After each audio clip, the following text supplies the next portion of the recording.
Three, two, one. Assalamualaikum warahmatullahi wabarakatuh.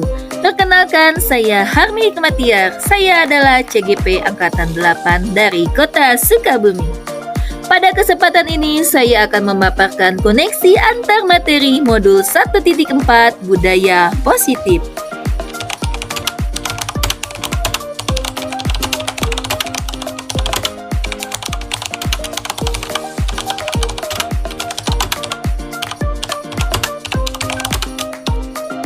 Penerapan budaya positif dapat terwujud jika kita juga menerapkan konsep-konsep inti seperti disiplin positif, memahami motivasi perilaku manusia, posisi kontrol seorang guru, penyusunan keyakinan kelas, serta penerapan segitiga restitusi.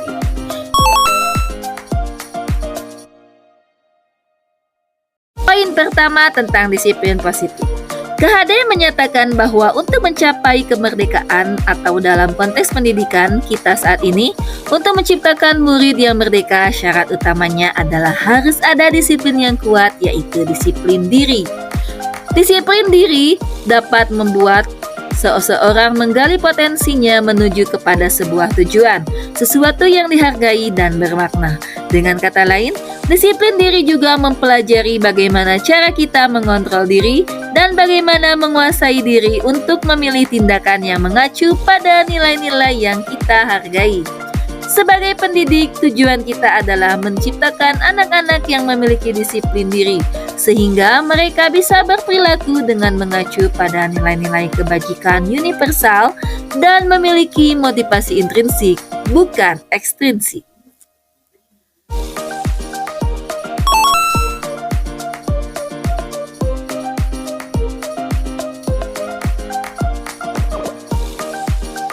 Motivasi perilaku manusia yang pertama adalah untuk menghindari ketidaknyamanan atau hukuman.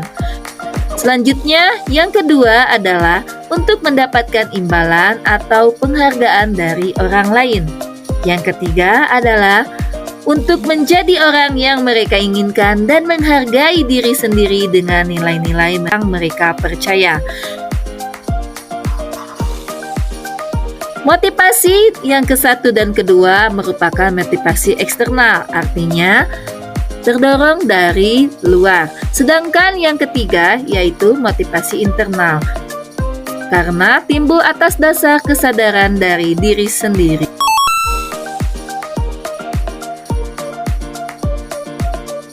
Posisi kontrol guru terdiri dari 5. Yang pertama penghukum, yang kedua pembuat merasa bersalah, yang ketiga teman, yang keempat pemantau, yang kelima manajer. Penghukum itu memungkinkan murid akan marah dan mendendam atau bersifat agresif. Sedangkan pembuat merasa bersalah dapat membuat murid akan merasa bersalah telah mengecewakan ibu atau bapak gurunya, sehingga mereka akan merasa gagal. Selanjutnya yang ketiga, posisi teman. Murid akan merasa senang dan akrab dengan guru. Ini termasuk dampak yang positif. Hanya saja ada sisi negatifnya. Sisi negatifnya yaitu murid menjadi tergantung pada guru tersebut. Jika tidak ada guru tersebut, mereka akan mencari guru itu untuk menyelesaikan masalah mereka. Selanjutnya yang keempat adalah posisi pemantau. Murid memahami konsekuensi yang harus dijalankan karena telah melanggar salah satu peraturan sekolah. Guru tetap harus memantau murid pada saat mengerjakan tugas di jam istirahat, karena murid tidak bisa ditinggal seorang diri. Yang terakhir adalah posisi manajer. Murid sudah mengetahui adanya suatu masalah dan sesuatu perlu terjadi. Guru akan mengembalikan tanggung jawab pada murid untuk mencari jalan keluar permasalahannya, tentu dengan bimbingan guru. Dari kelima posisi kontrol guru, yang paling ideal adalah posisi manajer.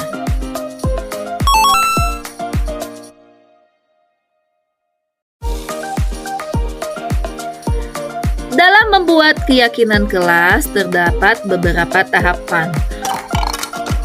Pertama, murid-murid dapat diajak berdiskusi tentang tanggung jawab dan hak masing-masing warga kelas, yaitu apa tugas guru dan bukan tugas guru, serta apa tugas murid atau bukan tugas murid.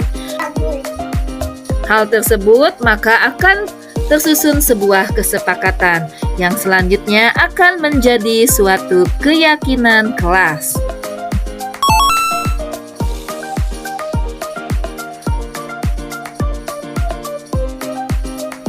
Dalam penerapan segitiga restitusi terdapat 3 langkah. Yang pertama yaitu menstabilkan identitas. Kita semua akan melakukan hal terbaik yang bisa kita lakukan. Selanjutnya yang kedua, validasi tindakan yang salah. Difokuskan pada semua perilaku itu memiliki alasan. Yang ketiga, menanyakan keyakinan, yaitu kita semua memiliki motivasi internal.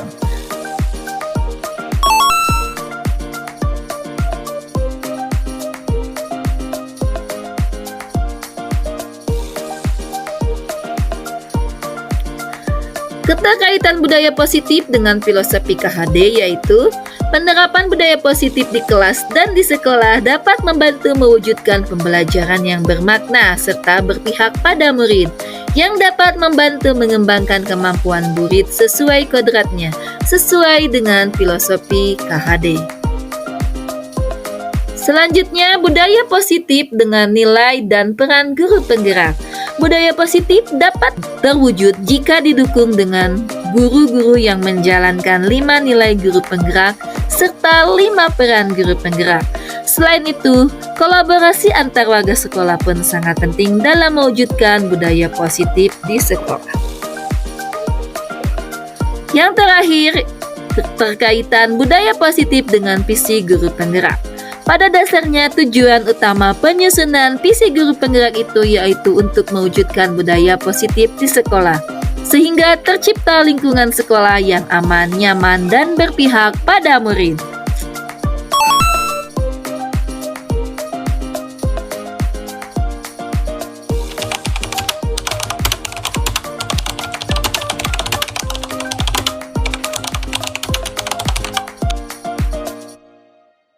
Dalam melaksanakan kegiatan pembelajaran, hendaknya kita memahami dengan baik konsep-konsep inti modul budaya positif seperti disiplin positif, teori kontrol, teori motivasi, hukuman dan penghargaan, posisi kontrol guru, kebutuhan dasar manusia, keyakinan kelas, dan segitiga restitusi.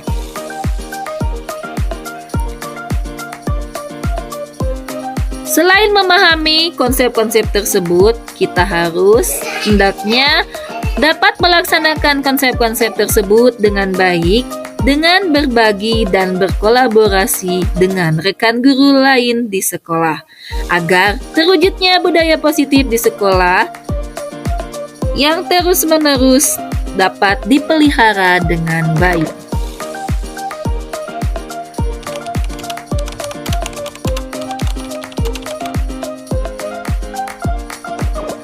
Hal yang menarik yaitu saya menjadi paham apa saja posisi kontrol bagi seorang guru, dan ternyata apa yang saya lakukan selama ini kurang tepat, sehingga saya ingin merubahnya menjadi lebih baik. Hal-hal yang di luar dugaan adalah adanya penghargaan, nilainya sama dengan menghukum seseorang. Tidak selamanya penghargaan dapat meningkatkan kemampuan seseorang.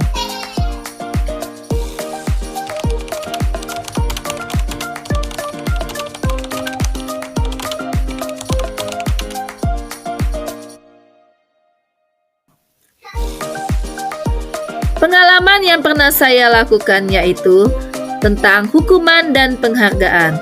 Dahulu saya beranggapan hukuman akan membuat seseorang menjadi jerah, dan penghargaan akan membuat seseorang menjadi lebih baik. Ternyata pendapat saya ini salah, karena dengan hukuman akan membuat seseorang menjadi gagal. karena tidak mau berkembang.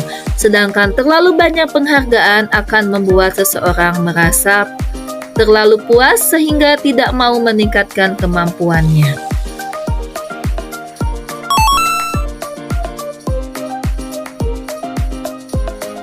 Menurut saya, hal-hal yang sudah baik yang sudah saya lakukan, yang pertama, saya sudah mencoba menerapkan disiplin positif walaupun masih dipengaruhi faktor eksternal. Yang kedua, saya sudah mencoba menerapkan kesepakatan kelas walaupun belum sepenuhnya menjadi keyakinan kelas. Hal-hal yang harus saya perbaiki, yang pertama, saya harus bisa mengajak siswa untuk memunculkan motivasi internalnya, sehingga mereka melakukan segala sesuatu tidak karena hukuman atau penghargaan. Yang kedua, saya harus memposisikan diri saya sebagai manajer dalam mengatasi permasalahan di kelas ataupun di sekolah.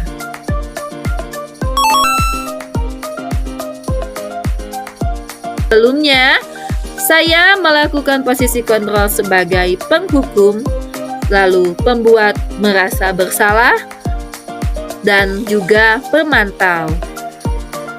Perasaan saya saat melakukan hal tersebut yaitu saya merasa was-was, merasa bersalah, tidak tenang, dan takut.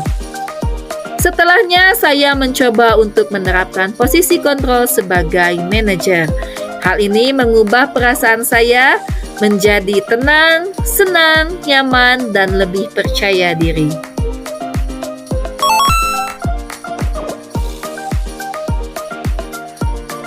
Sebelumnya, saya sudah pernah melaksanakan, dan saya masih dalam tahap yang sederhana. Tahapan yang sudah saya laksanakan yaitu tahapan validasi tindakan yang salah. Dengan kasus, siswa yang sering bertengkar, terlambat datang ke sekolah, dan tidak semangat belajar di kelas. Nah, cara yang saya lakukan yaitu bertanya kepada siswa alasan mereka melakukan kesalahan, lalu memberikan suatu konsekuensi agar mereka tidak mengulanginya. Setelah saya mempelajari modul 1.4, saya menjadi mengerti bahwa seharusnya saya melakukan atau menerapkan segitiga restitusi dengan 3 tahapan, yaitu menstabilkan identitas, validasi tindakan yang salah, dan menanyakan keyakinan. Hal-hal lain yang penting dipelajari dalam menciptakan budaya positif di lingkungan kelas maupun sekolah, menurut saya yaitu yang pertama, berkolaborasi antara semua warga sekolah, baik itu kepala sekolah, guru, staf TU, penjaga, orang tua siswa, dan siswa. Yang kedua, harus melakukan atau melaksanakan budaya positif di sekolah secara konsisten. Akhir penutup dari saya, budaya positif hendaknya diterapkan secara konsisten di sekolah agar tercipta sekolah yang aman, nyaman, dan menyenangkan. Terima kasih atas perhatiannya. Salam guru penggerak, tergerak, bergerak, menggerakkan. Wassalamualaikum warahmatullahi wabarakatuh.